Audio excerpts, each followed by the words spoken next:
sa work. Sa work. Ay mga business, nandito kami sa ano, baka mga lang. Nandito kami sa Fairview sa PhilHealth. Kumuha ka sa sinika ng PhilHealth niya. Dapat pala tayo, kumuha ka na din eh. May PhilHealth ako. Kailan? Asan? Matagal na. Hindi yun, expire na yun. Expire na ba yun? Sa akin nga, expire na eh. Kailangan na siyang hulugan. So ayun mga ka-business, pauwi na kami. Kasi ano eh, syempre kailangan nating mag ano. Ha? Pero sa akin kasi mga ka-business, akala ko kasi ano, hindi, kasi nahulugan yun sa akin dati. So di na siya natuloy na hulugan. Akala ko pwede pa. Expire na pala. Yung address pa niya doon pa sa amin. Tapos sabi nung ano doon na mapapalitan daw yun ng address kapag nahulugan na. So sabi ko sa sahod na lang maghulog ako. Sabi ko si Intoy, dapat pala in-update niya din yung ano sa kanya eh. Si Intoy, meron naman na siyang SSS Pag-ibig. Yan. Uwi na kami mga ka-business kasi hapon na. Yan, update lang mga ka-business. Pumunta kami dito kanina. Ano ba to? Anong oras na? Hello? Pumunta kami dito mga ka-business alas 2 ng hapon. Tapos ngayon makauwi kami 5 na. Magpa 5:30 na. So 3 oras sa pumila kasi madaming tao. Pero pag nandun ka na sa ano sa counter, mabilis na lang, wala pang 10 minutes. Sa pila lang talaga tatagal. So yung mga gustong kumuha ng PhilHealth dyan dito sa ano ba to toy? Fairview? SM Fairview. SM ba to? SM Fairview, sa Fairview. Dito sa Fairview mga ka-business. Sa may Jordan. Siguro mas maganda pag maaga kayo kasi kami hapon Fairview eh. ba to o Novaliches? Fairview to nakalagay sa ano, sa maps. So kailangan lang talaga maaga. Ngayon hindi na kami tutuloy dun sa ano, sa isa pa naming pupuntahan kasi hapon na. So bukas na lang. Kasi umuulan na din. So let's go. Di pa kami kumain Intoy. Kain muna kami. Kasi ano, kanina may basa basa na yung trip ko nito. Huwag ka na mag-helmet ako. Nabili nga ako ng handle para dalawa tayo rito. Ganyan. Kasi yung helmet ko basa.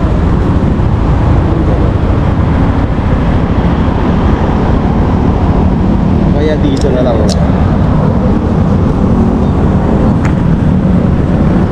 No? Handle ba? Lang. Ganyan no? Lang. No?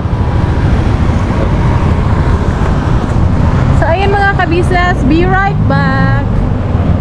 At kami ay! Kinikidlat.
Mga kabisis, makauwi na po kami dito sa house at nakadaan kami ni Intoy ng ulam, ayan, tahong. Dinamihan ko yung pagbili mga kabisis kasi, pakita mo tayo. Kasi mga kabisis, ano siya, tatanggalan ko ng balat, tsaka adobo ko. Shell. Ano ba yan? Yung si Kenzo, nasa likod ko eh. May shell ba? Hihimayin ko, tsaka adobo ko. Kasi konti lang yun eh. Pag natanggalan na ni shell. So, adobo ko kasi di pa nakakatikim ko. Antay nito eh. Adobo? Parang natikman ko na yan sa mga handaan sa probinsya. So eventually po, pag lumabas na po yung ano, yun yung perfect na sukat na rin nahanap po namin. Oh my gosh, this is so cute. Ang galing niya. Meron pa dito sa ano. Madami talaga yung mga kabisis, 150. Ayan pa oh. Di lang kasi kasya sa kawali. Sa dalawang beses ko siyang nilagain. At ang tanong ko, ano ang pangarap ko para sa maraming maliliit na negosyo, lumalaki talaga. Siyempre po, mas marami po pong family na masyara ng takeout. And mas nakakatamis din ang yung family namin ng mga tao. Kasi puro may po mga share na opportunity. Ang bango niya. Pwede na ito kainin. Di pa. Ano na siya? Matataba siya to yun. Matataba siya mga kabisi sa tahong. Taba. At nag-start po kami ng mas marami. Nakita ko na yung tulog na. Parang ako nahihirapan sa iyo. Mahirap nga eh. Ayan. Ang naging mindset ko lang, basta kailangan nila ng work. Kaya kailangan ko yung iba. So kaya nag-stop muna kami sa 5 and then kailangan pala sa patakbuhan pa. Yan balik ko yung mga. Ang ganda ng space niyo. This is the hot kitchen. Yes, hot kitchen po yung tawag namin. Taas kasi ng ano eh. Lutuan. Before ko ilipat sa food hospitality. Talagang sumula na ng industrial. Yes. Kaya ito po sa bahay, dito ko nagluluto ng lechon. Nagluluto ko ng kutsinilyo. Ito po yung oven na yun. Actually, lahat po ng items dito, talagang kami po yung nag-ikot. Ako mismo, nagsususukat ako dun sa mga warehouses. Wow! Warehouses! Tapos, pagkatapos dun sa warehouses, saan ka na nagpunta? Kasi ang hirap po eh. Eventually, nung nag-focus na po, mahirap siya hanap ka talaga yung mga suppliers. Pero ang sarap din ang process. So, what's the your long about being in business? Siguro, So, hindi mo matandaan, when did you already Ano? Kaya na? pursue her? Konti na lang. Konti na lang. Ito na lang. Ayan na siya. Oh. Tadaan! Ginaganto ko siya mga kabisis. Oh. Kasi sa amin talaga, ano kami nito, pag sila mama yung nagtatahong, kami yung nagkaganto, tapos sila yung nagtitinda. Yan. Kami ba yung naghihimay? Kaya marunong ako maghimay. Yan. Mas inano ko siya na ilaga muna para mas madali. Kasi yung kutsilyo ko ang laki. So mas madali siya pag nilaga.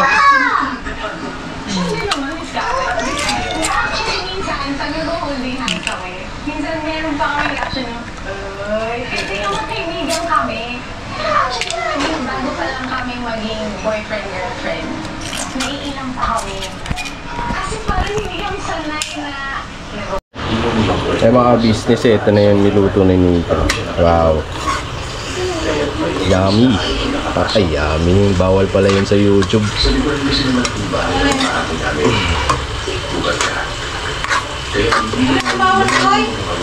Yung ano, yummy. Yummy. Mga business, eto na po yung niluto ni Nika. Ang tahong.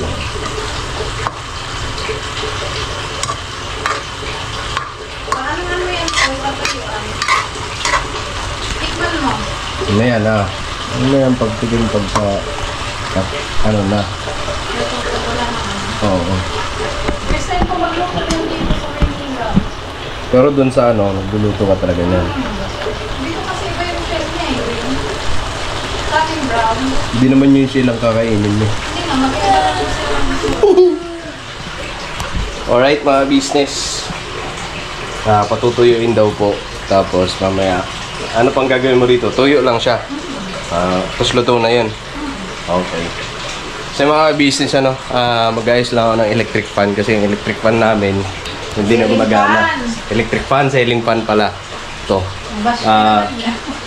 Ito mga business, inayos namin ni JB to. Munong. Pero, umandar siya. Na lang. Tapos, ngayon, hindi na ulit.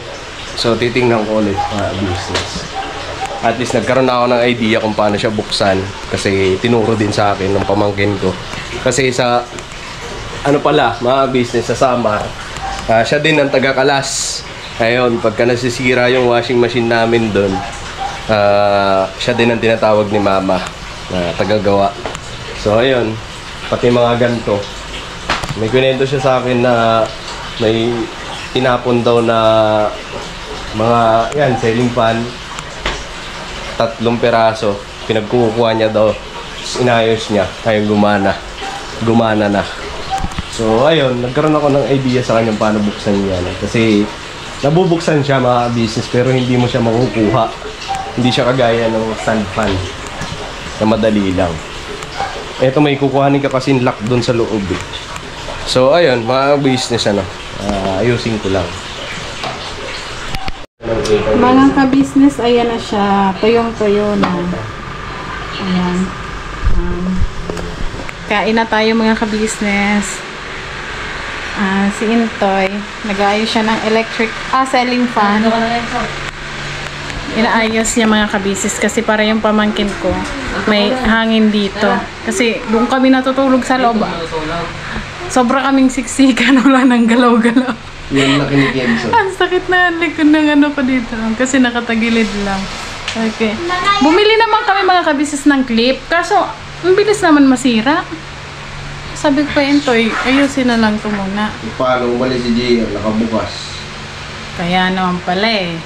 Hindi sinarado. Tapos, kala niya hindi na umiikot. Ay, hindi na nga talaga umiikot. Kasi, tumatama na siya doon. So, pader. Kaya naman pala, wala pong 1 linggo nasira na. So, doon kami sa loob. 4 kami doon. Siksikaw kami doon. Sabi ko sa kay Intoy, Tay, ayusin mo para dito na siya matulog. Ang sakit na ng likod ko. Kasi ngayon, hindi naman siya ganun kainit kumpara nung mga nakaraan. Kasi umuulan-ulan naman siya mga ka-business. So, yung minsan nga malamig na to eh.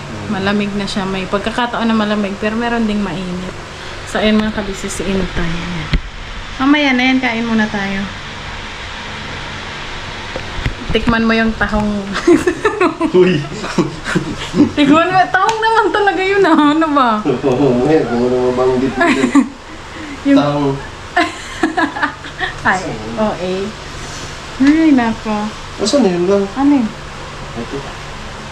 So, ayan mga ka-business, pinatuyo ko talaga siya kasi iba yung tahong dito sa Maynila. Compare dun sa amin sa Bicol. Kasi dun sa amin brown, yung ano niya, yung shell.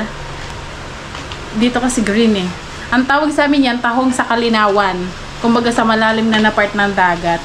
Yung sa amin naman dun sa, ano, sa Bicol. Tahong sa mababaw.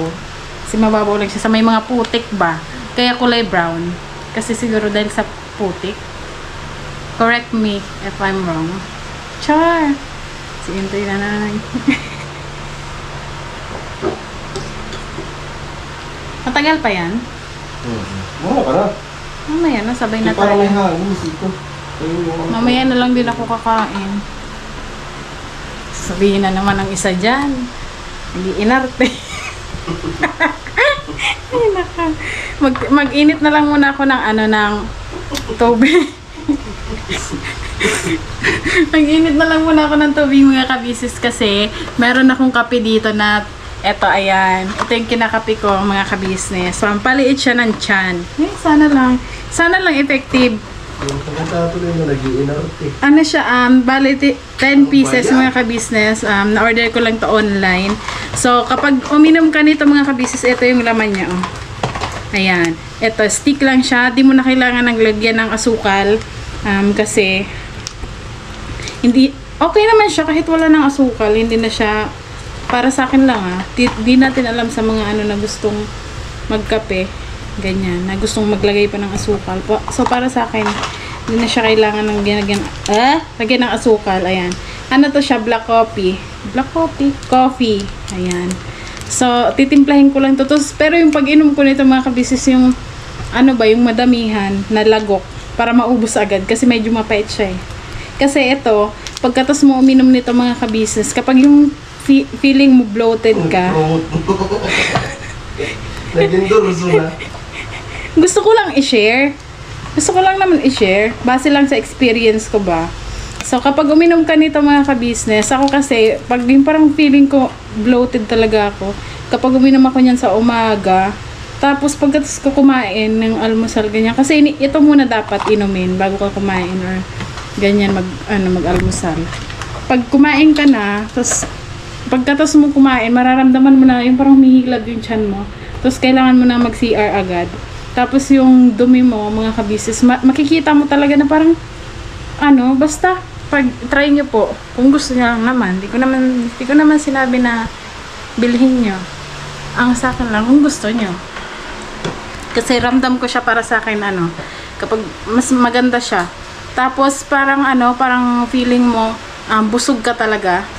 Yung parang hindi ka, ano ba tawag dito? Hindi ka agad-agad parang nagugutom ganyan na gusto mo kumain. Pagka uminom ka ng mga ka-business, matagal ka magutom. Yun na yung experience ko. Sabi? Ayun. So, baka gusto nyo. May tinda ako dito. Joke lang. In-order ko lang yan online mga kabisis. Wala pa siyang 100. So, trinay ko lang naman. 10 pieces. Wala pa siyang 100. 80 plus lang ata yun. So, effective naman para sa akin. Kaya, baka gusto nyo, i-try nyo din po. So, ayun, mainit ngayon. Medyo mainit ngayon mga kabisis kasi kakatapos ko lang magluto. Si Kenzo kumain na.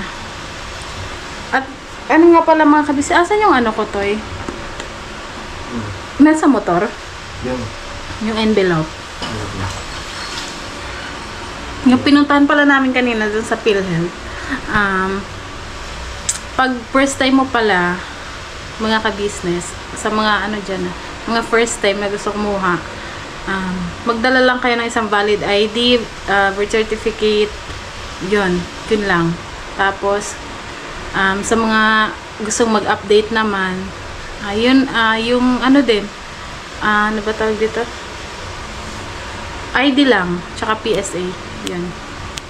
Tapos, wala siyang bayad. Wala pong bayad. Pipila ka lang talaga. Ayun. So, yung sa akin kanina, in-update ko lang siya kasi expire na pala yung PhilHealth ko mga ka-business. 2018 ata. So, nahulugan ko lang yun ng ilang beses. Di ko pa kilala si Intoy. Nagtatrabaho pa lang ako. Ilang hulog lang din yun. Siguro kasi, trabaho? sa factory. Pabrika. Kilala ko. Pag alis mo pa lang dun sa Taguig, magkakilala na tayo. Ganun ba? Sorry naman. So, yun, magkakilala na pala kami ni Magkakilala na ba tayo? Factory ka? Sinusundo na nga agad eh. Doon sa sa Kaibiga? Oo. Sa Valenzuela? Isipin mo na sa Taguig pa lang ako. Oo nga pala, no. So, ayun. Doon pa lang yung nahulugan, mga ka-business. Yung sa akin ba? Na tapos gatos ko doon sa isang pabrika, lumipat na naman ako ng pagka-endo ko. Nag-apply na naman ulit ako. Doon ulit siya nahulugan. So, ngayon, di ko na siya nahulugan simula nung hindi na ako nagtrabaho. So, nag-expire na pala. Tapos, kailangan ko siyang hulugan ulit. Ngayon, para sabi nun kanina, kalimutan ko. So, 500 plus ata monthly. So, siguro pag sahod, tsaka ko siya hulugan kasi kanina. So, tinanong ako kung hulugan ko na ba. Sabi ko, hindi pa po sa sahod na lang. Ayun. So, ayun mga ka-business. Meron na ako. Hindi naman siya maano ka lang sa pila, medyo matagal. Pero komportable ka naman kasi aircon mga ka-business. Sa yun? Sa Fairview. Ayun. Basta. Okay na mga ka-business. Pero sana to'y gumana pa yan. Magkano po ito? Sana. Sayang naman magkano. Sayang yan kasi ito mga ka-business ceiling pa na binili namin ni Intoy. 450 yan eh. Malaki kasi yan mga ka-business. 450 yan. O saan? Ilang buwan pa lang yan sa amin. Hindi ko alam kung bakit nagganyan kasi yung sinaksak namin. Okay naman siya, pero yung katagalan na parang umuugong siya. Tapos ang ingay, no? Tapos yun, bigla na lang hindi naman siya nasusunog ba kasi palagi ko naman binabantayan yun na papatayin, gano'n. So ayun mga ka-business, balikan po namin kayo maya-maya at antayin ko lang si Intoy na matapos dito. So ayan po, kain na tayo. Ayan, si Intoy tapos na siyang mag-ayos ng ceiling fan kaso umikot ng saglit. Wala na. Hindi na talaga siya siguro. Ulit eh. Naputol. Hindi na siya pwede. Kailangan ng palitan. So, papalitan na lang. Kung may pampalit na. So, ayun po, kakain na kami. Ayan, si Intoy. Nag-pray na din po kami mga ka-business. At ayan na si Intoy. Nag-eat na siya. Nag-eat. Kain tayo. Ayun po mga business. Anong lasa? Lasang taho. Hindi, masarap syempre. Masarap. Yung luto ni Nick eh. Hindi, naman, alam niyo yung mga business, pagkaluto talaga ng asawa niya.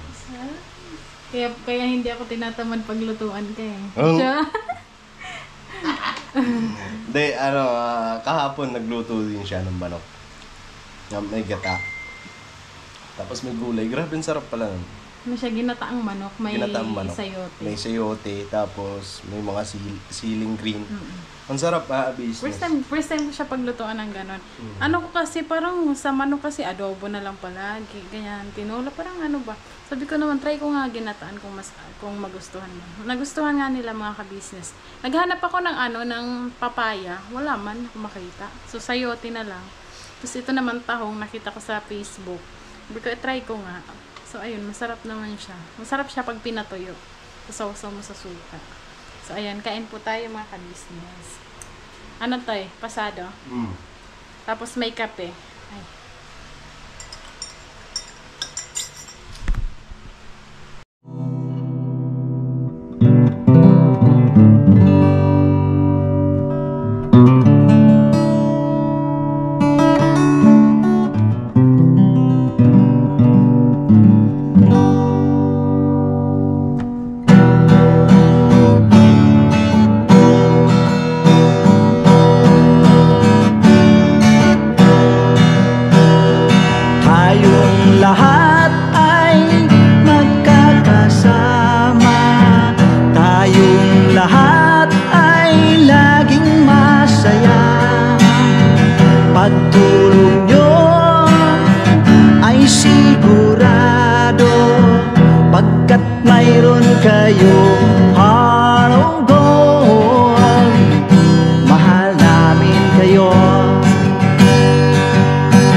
isang